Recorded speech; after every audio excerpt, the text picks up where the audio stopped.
আসসালামু আলাইকুম, স্বাগতম ইনসাইড টিভি সংবাদে। আমি মোহাম্মদ কিবরিয়া আজকের সব আন্তর্জাতিক খবর নিয়ে হাজির হয়েছি। শুরুতেই জানিয়ে দিব সংবাদ শিরোনাম, তারপর বিস্তারিত।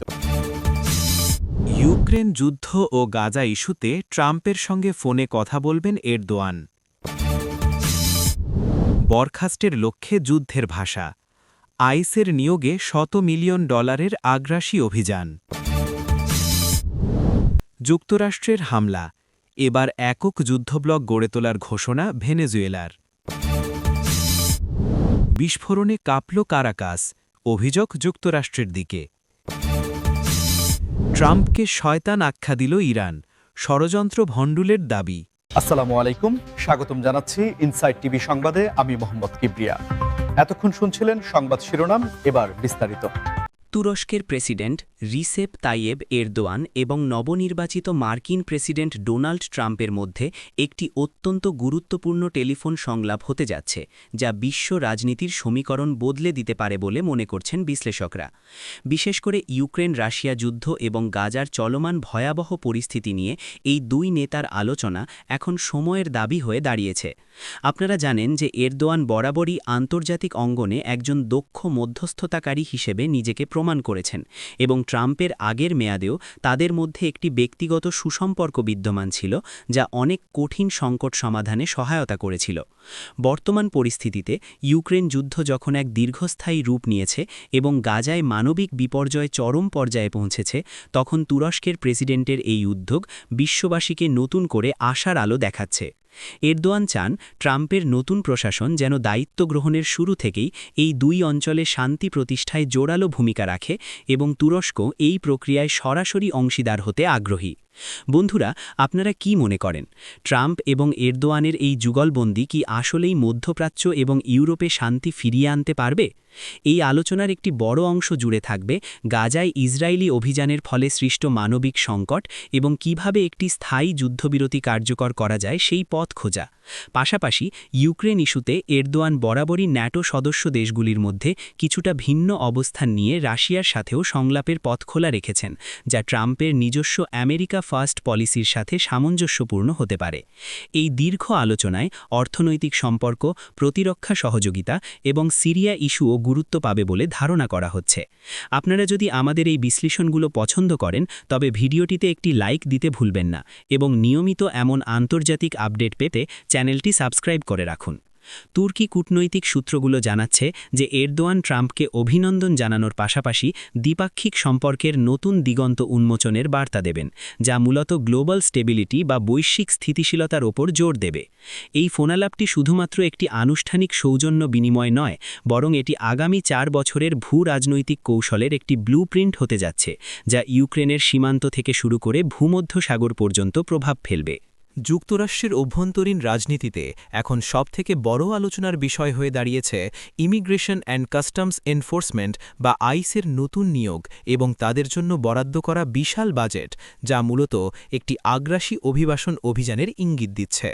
ডোনাল্ড ট্রাম্পের দ্বিতীয় মেয়াদে ক্ষমতায় আসার প্রস্তুতির মাঝেই এই নিয়োগ প্রক্রিয়া এবং $100 মিলিয়ন তহবিল গঠনের বিষয়টি সামনে এসেছে, যার মূল লক্ষ্য হল অবৈধ অভিবাসীদের দ্রুততম সময়ে বরখাস্ত বা বিতাড়িত করা।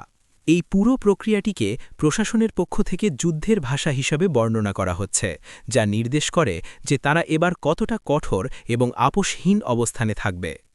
আইসের জন্য যে $100 মিলিয়ন আগ্রাসী অভিযানের কথা বলা হচ্ছে, তা মূলত লজিস্টিক সাপোর্ট, অস্থায়ী বন্দিশালা নির্মাণ এবং বিশাল জনবল নিয়োগের পেছনে ব্যয় করা হবে, যাতে দেশব্যাপী একযোগে বড় ধরনের অভিযান পরিচালনা করা সম্ভব হয়। বিশেষজ্ঞরা বলছেন, এই ধরনের বিশাল বাজেটের প্রয়োগ মার্কিন অর্থনীতি এবং সামাজিক কাঠামোতে এক গভীর প্রভাব ফেলতে পারে, কারণ এতে লাখ লাখ মানুষের জীবন জড়িয়ে আছে। আপনারা যারা প্রবাসে থাকেন বা আন্তর্জাতিক সংবাদ অনুসরণ করেন, তারা হয়তো বুঝছেন যে এই পদক্ষেপটি কতটা সংবেদনশীল। আপনাদের এই বিষয়ে কোনো মতামত থাকলে অবশ্যই কমেন্ট বক্সে জানাবেন। এই অভিযানের মাধ্যমে ট্রাম্প প্রশাসন মূলত তাদের নির্বাচনী প্রতিশ্রুতি রক্ষা করতে চাইছে, যেখানে তারা দাবি করেছিল যে তারা যুক্তরাষ্ট্রের সীমান্ত সুরক্ষা নিশ্চিত করবে এবং অভ্যন্তরীণ নিরাপত্তা বজায় রাখবে।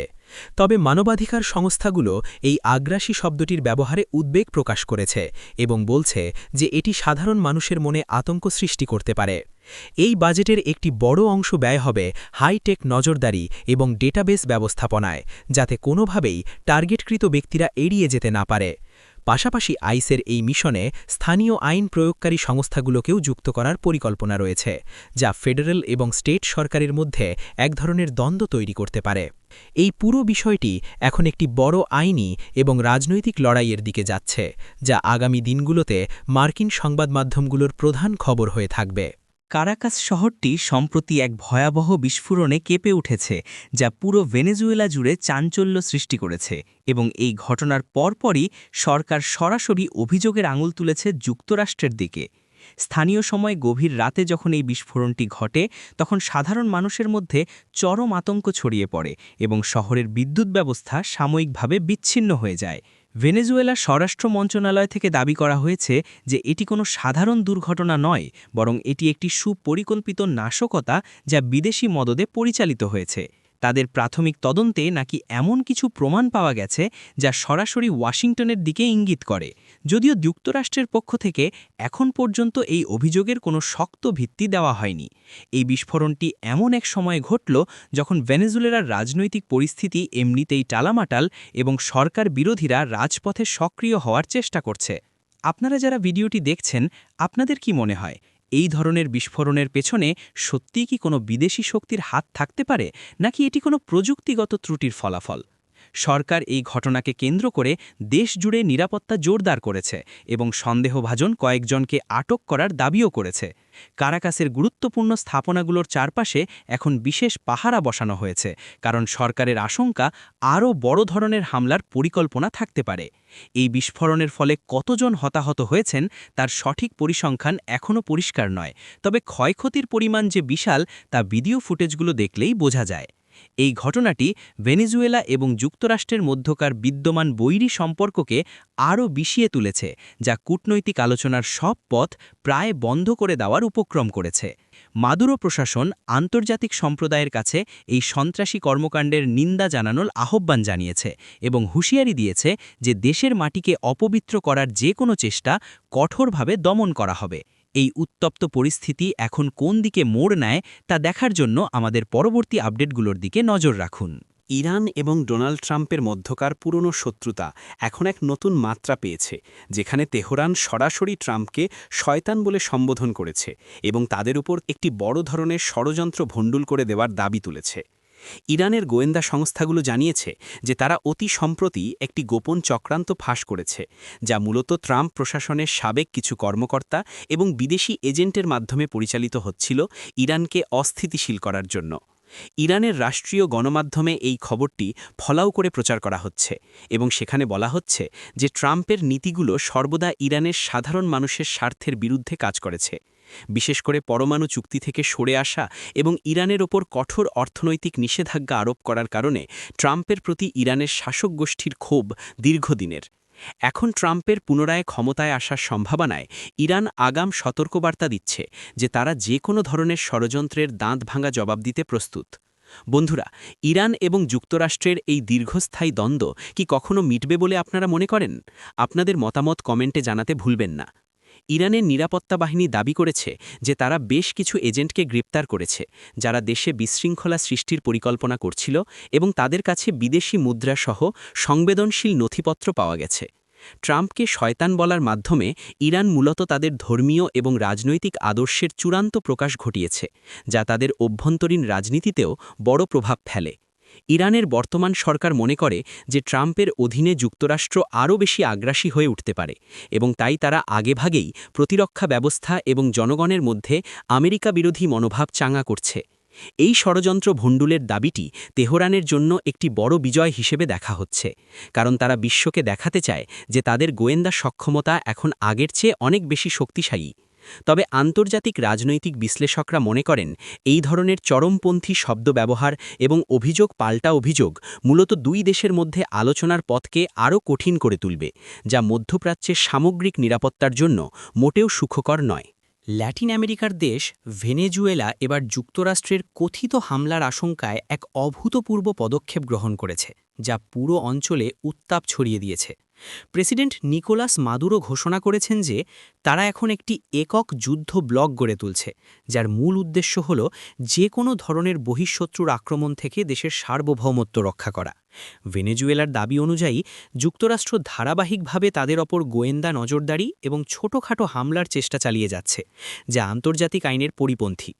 এই একক যুদ্ধ ব্লক মূলত একটি সমন্বিত সামরিক কাঠামো, যেখানে নিয়মিত সেনাবাহিনীর পাশাপাশি বেসামরিক মিলিশিয়া এবং স্থানীয় প্রতিরক্ষা দলগুলোকে একীভূত করা হয়েছে, যাতে যে কোনো পরিস্থিতিতে দ্রুত সাড়া দেওয়া যায়।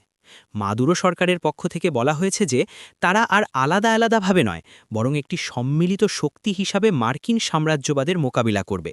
বন্ধুরা, আপনারা কি মনে করেন, ভেনেজুয়েলার মতো একটি অর্থনৈতিক সংকটে থাকা দেশের পক্ষে যুক্তরাষ্ট্রের মতো পরাশক্তির সাথে সরাসরি সামরিক দ্বন্দ্বে যাওয়া সম্ভব, নাকি এটি কেবলই একটি রাজনৈতিক কৌশল মাত্র?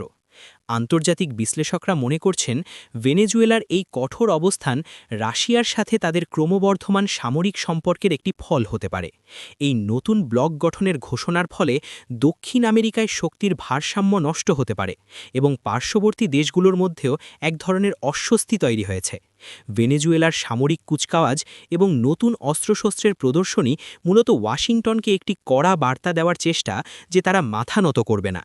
পাশাপাশি অভ্যন্তরীণভাবে জনগণের সমর্থন ধরে রাখতেও মাদুরো এই জাতীয়তাবাদী চেতনাকে ব্যবহার করছেন, যা মূলত মার্কিন নিষেধাজ্ঞার ফলে সৃষ্ট অর্থনৈতিক কষ্ট থেকে মানুষের মনোযোগ সরিয়ে নেওয়ার একটি উপায় হতে পারে। এই পরিস্থিতির দিকে বিশ্ব নেতারা কড়া নজর রাখছেন, কারণ এই অঞ্চলে কোনো ধরনের সামরিক সংঘাত বিশ্ববাজারে তেলের দামে বড় ধরনের অস্থিরতা তৈরি করতে পারে।